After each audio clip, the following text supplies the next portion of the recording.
Olá, meus amores! Antes de tudo, gratidão por você estar presente para mais um conteúdo.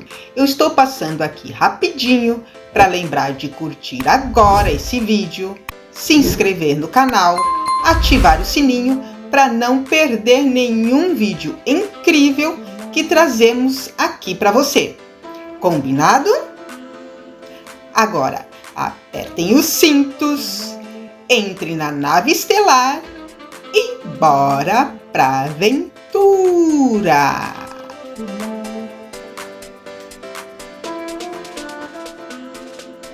Walking in this tube like tunnel, and it had a glass, rounded glass on each side.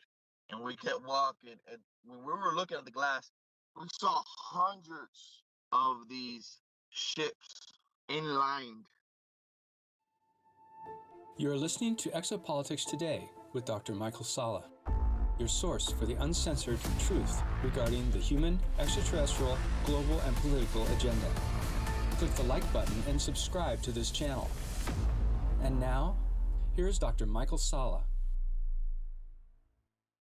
Well, I'm very pleased to have JP back on Exopolitics today. It is February 10, and JP has a report about a mission he has recently completed. Welcome back, JP. Hey, how you doing, Doc? It's a pleasure to be here. Awesome. We're living beautiful times. Yeah, very important times. So you say you just came back recently from a mission. How long ago was this mission? This mission was like 2 days ago. So we're talking February 7, February 8. And what Yes. happened? It was a team of 10 soldiers. We got on this bus and we went to this location, close to the same location that we always go. We had regular civilian clothes and we decided to go into the woods. There was a guy leading us. We were following him. But I never seen this guy before. This guy is different. This guy was slightly taller than us. He was close to 7 foot tall, this guy. And he was wearing civilian clothes as well. Man, his feet was like 13, 14 foot big. Everybody kept asking him, hey, you should be playing basketball. Oh, yeah. So, but I noticed that his skin was really pale. His name was Jatsit. He was telling his name. His name was Jatsit. And we were following this guy. So, yeah, really, it was a team of 9. But this guy, he was part of our team. He got flown from a different location. He had a security guard with him. And the security guard left and told him that he was in good hands. And while he was walking, his pace count, his steps were long. So I think we walked like almost 2 miles into the woods. And then we entered, it was a round door on the ground that opens up. I remember me telling you about the ant people having these locations in different places that they open up for people. So, but this location, I never been to this location before. I only been to one location, in another location over there in Colorado. It was an amazing experience in Colorado. A lot of things happen up there as well. But this is the recent mission we were in.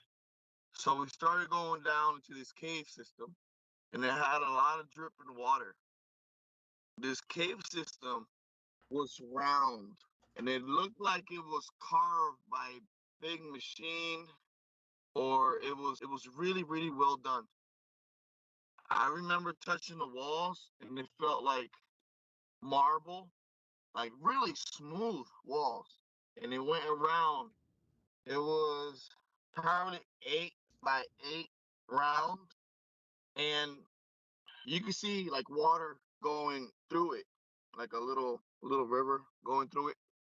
You could tell that the river. I noticed that the river has been going through it for a long time because you can see already the marble corroding, not corroding, but making a path of the river, creating like a micro canyon. You know what I'm trying to say?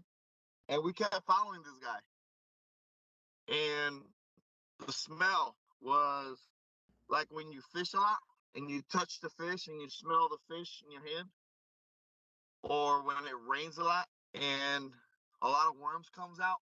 That smell, that distinct smell of fish and rain, and we felt a breeze coming and hitting our face while we were walking through this tunnel. We kept walking in the tunnel like maybe 3 miles in, and going in a slant position down. And we looked around, and the guy, Jasit, he opens this round door, and it had carvings in it, and it reminded me of the carvings of the ancient Inca, ancient Indians in Mexico, similar to the same carvings they have in the Ark. So this guy, he twists his wheel, and it's smooth, so it has been opened before. Usually, when it hasn't been open for hundreds of years, it's really hard to move or to maneuver it. So he comes, he opens it. This guy was strong. He was strong. He asks, hey, can I get two over here to help me? His voice was really low, and we helped him. I was one of the guys that helped push the door open. This door was freaking heavy. It was probably like 900 or 800 pounds heavy. I was probably pushing like almost 200 pounds of force. That's what I felt. And it was heavy. So we opened it up. We're all civilians. They said not to dress up, to stay as we were. And we entered into this big, beautiful hallway. This hallway had a line on top of the wall. This line surrounded the top part of the wall, and it had a lighting, like a plasma type of thing, like the top part of the wall, and it gave light to the bottom. And we saw plants on the walls that were different, and it had flowers. It smelled really good. That smell that we were smelling into this tube that we were walking into went away, and we started smelling these flowers. So once you open the door, you smell the fresh flowers. It was a beautiful smell. It was like a vanilla. It smelled like a vanilla kind of smell, but really, really, really, really a spicy kind of vanilla. You can feel the spiciness in your tongue, in your mouth when you breathe in, but it was fresh oxygen. It was good oxygen that we were similar to the ones that we smelled in the Ark. So we entered, and one of the soldiers that were in the back, he says, "Hey man, I'm not feeling good. I'm not feeling good." And he collapsed. And we looked at him, and then we had a medic with us that always comes with us. We always come with a medic. He goes to him. He's like, "Hey, I think he's having an allergic reaction of some sort." So I think one of these soldiers that came with us, he was allergic to these particular plants. And when he smelled in this plant, he had an allergic reaction. So the medic gave him a shot. He says, "Well, we have to go back. He's not good. He's not good." So the tall Jasit was like, "No, no, no, no. He can't go back. He has to go with us. We got a type of medics too. We got people that has a lot of medicine that can take care of him, but he can't go back. We gotta keep going. We gotta keep going. We gotta keep going." So like, man, this guy's getting sick. So I was asking another soldier, say, "Hey man, you think we should bring him back? What do you think? How's he doing?" He says, "Yeah, yeah, man, his throat is closing up." So we took him with us. We had two soldiers carrying him, and they put them in this room, and we left it. We left 3 soldiers there, and there was like 2, 3, 4, 5, 6 soldiers were following Jasit, and we kept going with Jasit, and we left 3 soldiers behind. Jasit, like, he howled, like he said something in a howling voice, and like 5 other people his size came and went to that room to take care of the soldier that was going through that allergic reaction. So we kept following Jasit, and on our way over there, we kept seeing tall people, taller than us. We're like, oh shit, got the whole NBA here, you know? So we're like, okay, who are these people that we're seeing that are quite taller than us? So we kept going, we kept walking, and we see in the distance a bigger cave that opens up, and we see this beautiful, beautiful city. We see a type of flying saucer, bigger than the ones I usually see. And then you start seeing people our size, like 6 foot, 6'2", and they're blonde, and they're working with these tall guys, these tall people, these tall races. These people that are like similar to our size, 6'2", 6 foot, 6'5". They had blonde hair, blue eyes, and they're like, "Come over here, we're gonna show you something." So they take all our soldiers. We follow these people. The tall people, they go their way, and we start following these Nordics. I felt like they were Nordics. I felt that peace. Just to be clear, you felt that they were Nordic extraterrestrials, not just Yeah, Nordic-looking humans. These were extraterrestrials that this tall guy and the other tall people there handed you off to them, to the Nordic extraterrestrials in this near this underground city. yeah. So we started following these Nordic guys, but we kept in mind that we left 3 soldiers behind because one was sick. And I told the Nordic extraterrestrial, I told him, hey, we left 3 behind, so we can't forget about them. He says, they're okay. They're gonna take them back. Don't worry about it. Whoever needed to be here now needed to be here. Whoever did not have to be here did not have to be here. So we were like, man, that was weird. How they did that. How they knew this guy was coming down just to, like, do some harm, or he's probably working for somebody else. That's what all the other soldiers were talking about, that they didn't trust that guy that got sick, that they didn't trust him. So I guess he got sick because he wasn't supposed to see what we were supposed to see. So we kept following these guys, and we saw glasses on each side. We're walking in this tube like tunnel, and it had a rounded glass on each side. And we kept walking, and we were looking at the glass. We saw hundreds of these ships inlined, hundreds of them. Like you can see, as far as you can see hundreds of these UFOs. They look metallic, they look round, and they had different sizes, different shapes, but they were all lined up, like just right dress. Really nice. And you can see them walking in the ships and walking out, flying out, parking back in. Like if they were going monitoring and then coming back and reporting what they're monitoring. There's ones that they got up and they just disappeared, and they reappeared and parked in the same spot. So this is like a spaceport you saw there. This is a big Nordic spaceport adjacent to this huge city. Beautiful, beautiful. Spaceport. Yeah, we can say it was a spaceport, but we had In the distance, you can see different ships, and we were like looking, and there were different. There was different beings coming in and out, also with different type of ships. And we're like, man, what place is this? Holy shit, we never heard about this place.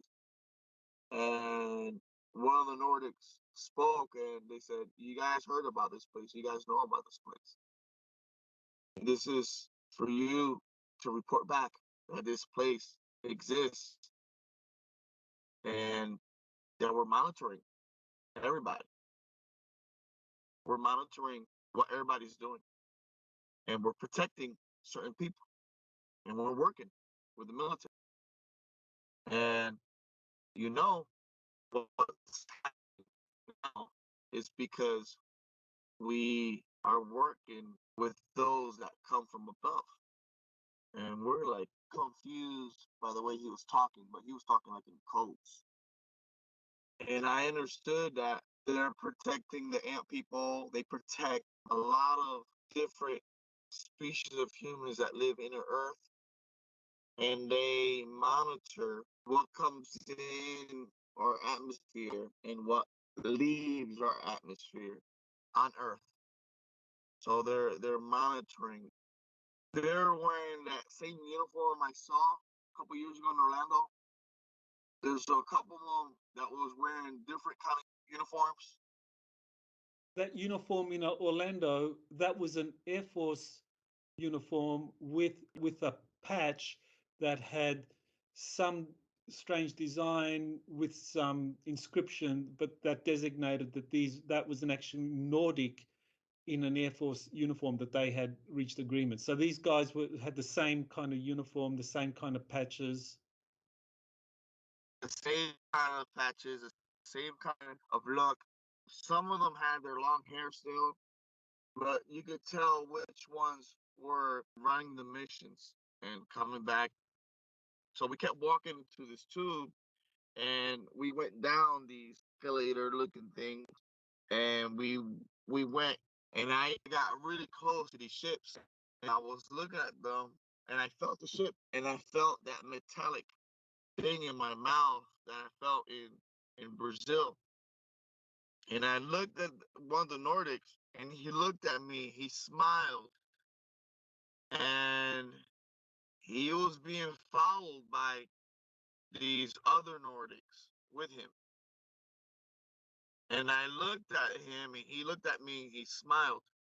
And then in the distance, I see it's like a screen, but it wasn't a screen, it was like a holographic screen. And it was showing where all the ships were at once. And there was hundreds of ships out and about doing different kind of missions. They mainly now are concentrated on giving messages to those indigenous, how you say that? People that haven't developed yet technology. Indigenous people? Yeah, indigenous people, like in the part of the Amazon, some parts of Africa, Indonesia, Australia. So they still travel and talk to these people because they say these people are pure and spiritual, and they receive what they tell them. They can't interact with the civilization that is living on Earth now, not unless they're working with the military and other unworldly power that's based out on the moon. And they have knowledge of these arcs. They protect these arcs as well. They've been monitoring this ship in the Atlantic for a long time. So these ships in the Atlantic, they do see unidentified flying objects coming out from the water, hovering, coming back down, and it's them monitoring everything that they do. So if they wanted, they could have destroyed that donut ship, but they're working with the military. So they help them get this access of these arcs, and they're helping giving this information to the military of these arcs. And they also are helping the ant people to move, and the ant people use their ships as well. They have trained the ant people to use their ships as well. They train different species of humanoids to fly their ship. What I felt as well is that they were building these ships where they brung us and they give it to certain civilizations that are ready. So I thought that was kind of cool. And our civilization is like next in line to receive this technology. And we have received it already. And we're using it with them in the military. So did they tell you anything about what their plans are at the moment, with these arcs in the military? Right now, their job is to monitor us. Well, when I say us, I'm talking about the civilian sector, to monitor the nations, what's happening with all these conflicts that are happening, these earthquakes, what's happening underground on these particular places. There's still not a war, but as conflict happening on top of Earth, there's also a type of conflict that's happening in the bottom of the Earth. They didn't tell me a lot of what's happening, but they're saying that there's a misunderstanding because there's still civilizations that are like they haven't had contact in a long time with the civilization from above. So when we do have contact with these civilizations, they act aggressively because they don't know, they haven't had this contact for hundreds of years. So it's not like a war conflict. It's like a conflict of misunderstanding. So they have to explain stuff. You guys been there for thousands of years, and you know we're here to help. And it's crazy. All these um drip drops, soft disclosures are coming out. So all of those hundreds of ships, those Nordic ships that you saw, I mean, they are all part of this kind of monitoring of surface humanity. I mean, there's no plan to have those kind of like reveal themselves or anything like that. Were you told anything about that? They do show themselves to certain people. They say people that are worthy, that are pure of heart. But they do. They the military has a video of these ships, but they're still holding them back. There's still a group of people that really wants to show these videos and all that, but it's they said it's because of protection of humanity. They need to keep this secret for now, and they know that they really want the public to see the technology that they have, to share the technology, but they're keeping the technology safe because there's a temporal war going on, and it's dangerous, the temporal war that's going on. There's people jumping on different timelines, doing different things. So because of the temporal war and the technology that they have, they say it's dangerous now to reveal the ships and all that. It's dangerous. Everybody's knowing about the arcs right now. So once the arcs are fully activated, that's when first the first wave is going to be all these UFOs coming out and making contact with major powers, with the civilian sector, them coming out. We're going to see them like cars. We're going to see these ships like birds, like a regular basis.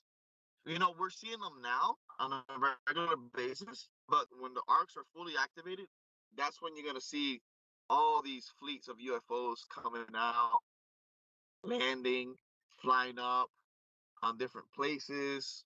You're gonna see them. People are gonna be riding on them, and then that's also when the AMP people are gonna come out and interact with us. But there's a lot of people that don't want that to happen. They don't want that part to happen.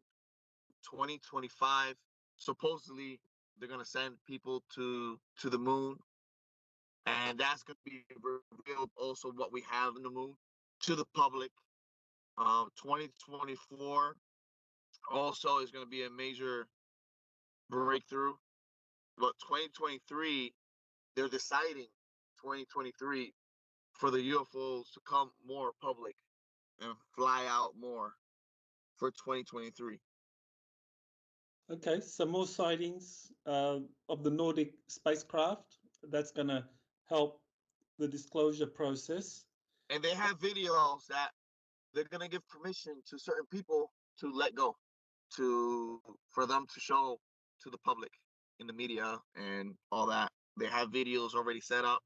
They have people working with them in different regions, different sectors, and they're gonna let that happen. They're gonna show videos of these ships flying and monitoring military installations, making sure they're doing what they're supposed to do, monitoring other nations. It's gonna be really exciting. It's gonna be really exciting. Do you have any video, or do you think you'll be able to take some video of these craft as they come out? Not now. I do not have video now, but there's gonna be different people that are gonna come out with these videos that I think they're already known in the public. Okay, so these will be very clear, crystal clear video. Yeah.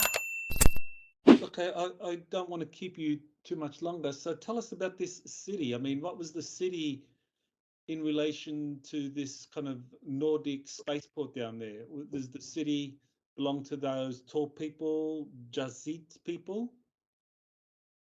Yeah, they're working together, but their city is separated, and they're helping these tall beings to develop, and they're related to the Atlantean Atlantic people that had the domes with the pyramids.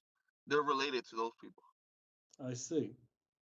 So when you finished that mission, how did you get back? I'm sorry. Yeah. I'll be in my. So I'll be in my. I'm how, being monitored. I'm being monitored now. okay, all right. Well, we'll just finish up then. You know, how did you finish? How did you leave that underground facility? No, the same way we came in, the same way we came out. It was rare coming out from the same tube and the same location, but we were not in uniform, so I don't think we got noticed by a lot of people. Also, the city is comparable to the moon in Europa. It looks similar, but without the ice. Yeah, yeah. You sent me that drawing you did of the city under the ice in Europa. So this city was similar, just underground. Similar structure, similar bridges, but without the ice. I see. And like in the other section, they had these Nordic ships that just like levitated up, disappears, come back. It was quite interesting. I see. So Nordic. So really, they wanted us to see this. There was actually with us part of the soldiers that went down there. There was actually a person that is part of the media for the military there. So he did have his cameras, but they did not let him record. But he was taking notes, a lot of notes on what was happening, and I think he was going to give that message to a higher ups. I don't know if it was for the president. I don't know if it was for somebody else, but he had another soldier always with him. And I said, "Yo, why is he writing? Oh no, that's what he does. He reports everything, and he sees certain symbols. He knows, you know, he reports everything to wherever." I'm like, I never seen that before. You know, somebody else reporting and all that. But it was a beautiful experience. You felt peace. You felt nice, and people are gonna see more unidentified flying objects It's going to be quite interesting. Okay, so they're kind of trying to raise consciousness by having more of their ships showing, and that's going to prepare for the arcs being revealed at some point, whether later, 2023, So 2024. it's going to get people used to these ships first. Like the people are going to see them like birds, you know, like every day. Like, oh, look, a UFO, you know, and people are going to have contacts. There's going to be videos. There's going to be, so they're going to have people used to it. Like they're going to get people used to these ships flying around, and they're going to be revealed that the military is with them. It's okay, that they're safe. You know, this balloon situation can tell you how nervous a nation can get when they see a unidentified object over another nation. It's not only happening in the United States, this is happening all over the place, you know? This is a preparation, you know? How how would nations react when they see a UFO? Would they shut it down? Would they want it to land, make contact to it, and have a peaceful, you know, peaceful reaction? So everything happens for a purpose, Doc. I believe everything is happening for a purpose, and right now is not the time for the UFOs, unidentified flying objects, to fly. It's it will be soon. It will be sometime this year or 2024. They will be flying around like birds, like like regularly, like planes. It's gonna be interesting. Yeah, well, what you described sounds like the Nordics have reached agreements with the US military on a disclosure plan, that they're collaborating for disclosure. Well, not only the U.S. military, the Chinese, the Russians, Israel. There's gonna be a lot of nations together, and we have to be all on the same page before this happens. That's what's happening. A lot of people don't want. A lot of nations are trying to prove each other wrong. You know, I don't know if you know what I'm trying to say. Like, I don't want to put names out there, but like, for example, you're a nation, I'm a nation. We both got contacts with the Nordics, and one nation tells another nation, tells the Nordics, say, hey, you want to see if this nation is ready to receive what you want to show them? Watch. We're going to put something on top of this nation, and you're going to see what's going to happen. So, I'm not going to say no more. Okay, I think that's I can't say no clear. more.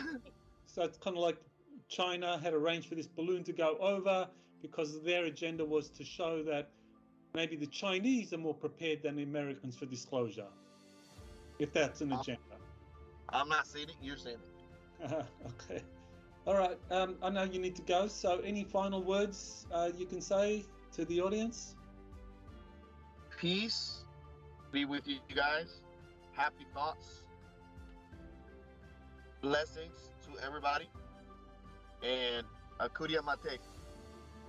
Thank you, JP.